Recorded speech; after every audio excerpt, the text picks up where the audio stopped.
다음부터는 법무부 1+의 배수진 변호사가 설명드리도록 하겠습니다.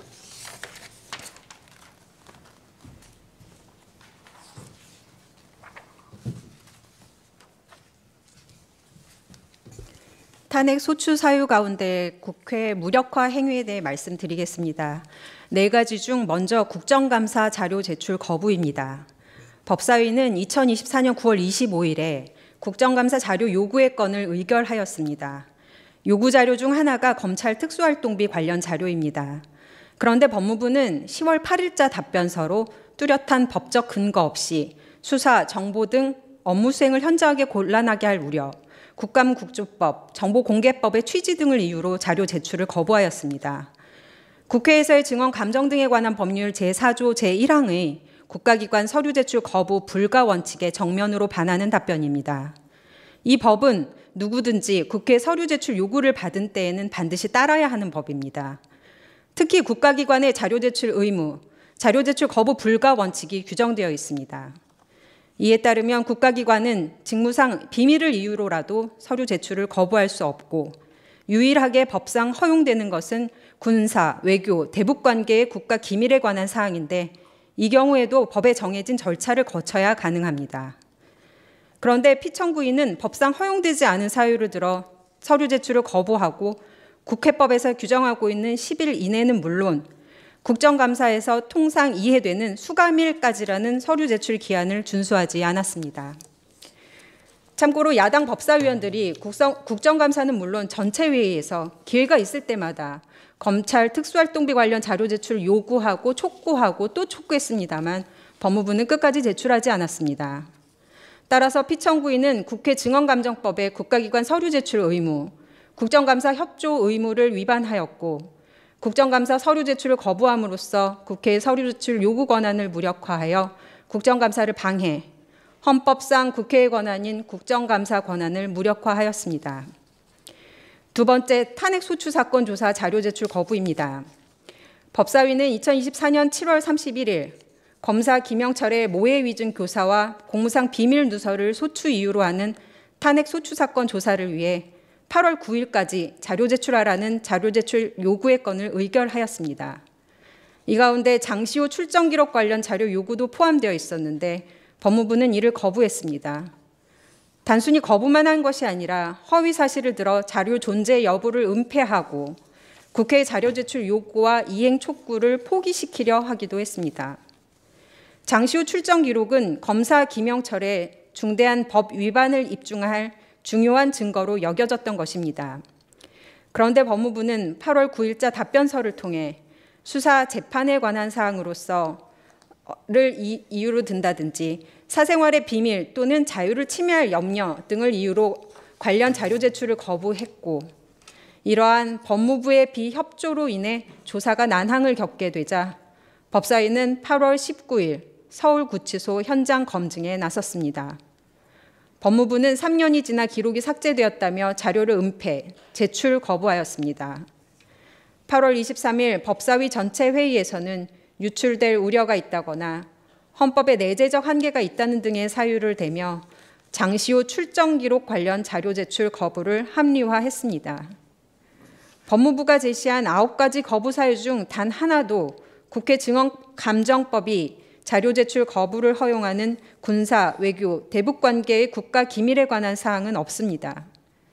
따라서 피청구인은 국회 증언감정법의 국가기관 서류 제출 의무를 위반하였고 서류 제출을 거부함으로써 국회법상 탄핵 소추 사건 조사 협조 의무를 위반하였으며 국회의 서류 제출 요구 권한을 무력화하여 탄핵 소추 사건 조사를 방해하고 결과적으로 헌법상 국회의 권한인 탄핵 소추 의결권을 침해하였습니다. 기록이 존재함에도 3년이 지나 자료가 없다는 거짓말로 허위 공문서를 제출하고 현장 검증을 방해하기도 한 것은 피청구인이 국회 탄핵 소추 사건 조사 방해에 얼마나 골몰하였던 것인지를 보여주는 극명한 예라고 할 것입니다. 세 번째, 자료 제출 거부화를 합리화하는 국회 자료 제출 요구 관련이라는 제목의 보고서 작성 배포입니다. 법무부는 2024년 국정감사를 앞두고 자료 제출 거부를 합리화하는 내용의 보고서를 작성하여 5개 의원실에 배포했습니다. 국회 관계법이 법무부 소관법이라도 되는 양 법을 해석하는 보고서를 작성하였는데 그 내용도 엉터리입니다. 무엇보다 법제처의 법령 해석 사례를 인용할 때 넷 중 3개 사례에서 자료 제출을 거부할 수는 없다는 결론은 뺀 채 내재적 한계가 있다는 부가적 내용만을 발췌 수록하는 방법으로 마치 이것이 법제처 해석의 핵심인 양 왜곡하였습니다. 법제처가 국회 관련법에 대한 해석 권한이 있는지는 변론으로 하겠습니다. 피청구인은 이러한 아전인수격 해석으로 국회 입법권을 부정하고 무력화시키려 하였습니다. 이 보고서는 법무부가 자료 제출 거부 의사를 지속적으로 피력하는 가운데 그 거부 이유를 문서로 정리하여 배포한 것으로 자료 제출 거부에 수반된 행위입니다. 결과적으로 피청구인은 국가기관 서류 제출 의무를 위반하고 무관한 행위를 자행함으로써 국회 입법권을 형해화하려는 위헌 위법을 저질렀습니다. 마지막으로 2024년 12월 7일 김건희 특검법 안건 처리를 위한 본회의에서 안건 종료 전 퇴장한 행위입니다. 당시 피청구인은 소관법률 주무장관의 자격으로 국회 본회의에 출석하였습니다. 대통령 제2호권 행사 법률안에 대한 안건 설명은 국무총리가 하는 것이지만 당시 국무총리가 불출석하여 피청구인이 대신하여 안건 설명을 하였습니다. 피청구인은 안건 설명 후 안건이 종료되기 전 퇴장하여 국회의 안건 심의를 방해하였고 국무위원회 국회 출석 답변 의무는 물론 국가공무원의 기본 중의 기본인 성실 의무를 위반하였습니다. 헌법재판소법 제53조 제1항의 탄핵 심판 청구가 이유 있는 때는 공직자의 파면을 정당화할 정도로 중대한 법 위반의 경우를 말하며 법 위반이 중대한지 또는 파면이 정당화되는지의 여부는 법 위반이 어느 정도로 헌법 질서에 부정적 영향이나 해악을 미치는지의 관점과 피청구인을 파면하는 경우 초래하는 효과를 서로 형량하여 파면 여부를 결정하여야 합니다. 그리고 행정각부의 장에 대한 파면 결정은 대통령과 비교할 때 파면의 효과에 근본적인 차이가 있으므로 법 위반 행위의 중대성과 파면 결정으로 인한 효과 사이에 법익 형량을 함에 있어 이 점이 고려되어야 합니다.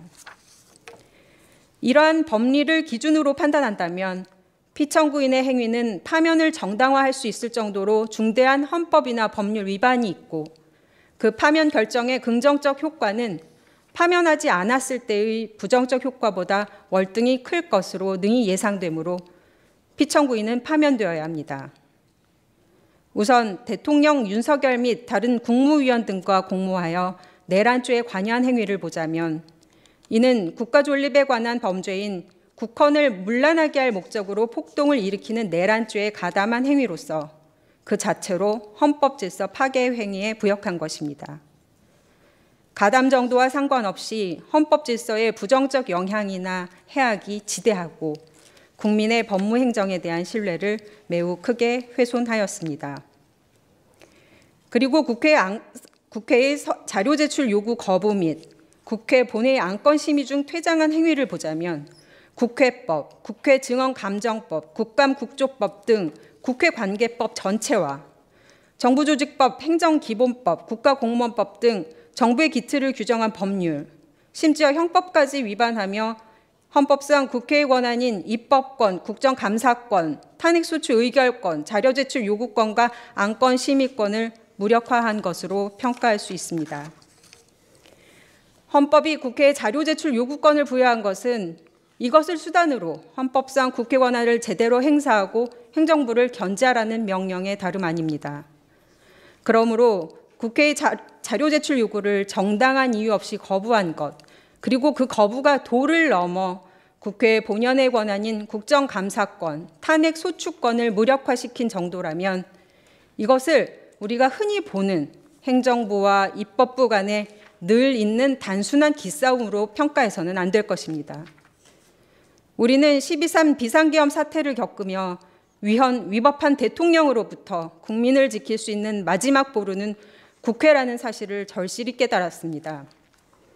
이런 국회를 무력화한 국무위원회 행위를 그대로 둔다면 삼권 분립과 견제와 균형의 헌법 이념은 그저 종이 조각에 불과하다는 선언이 될 것입니다. 피청구인을 파면하지 않는다면 제2, 제3의 피청구인이 등장해 국회는 마비될 것입니다. 법사위로 그치지 않을 것입니다.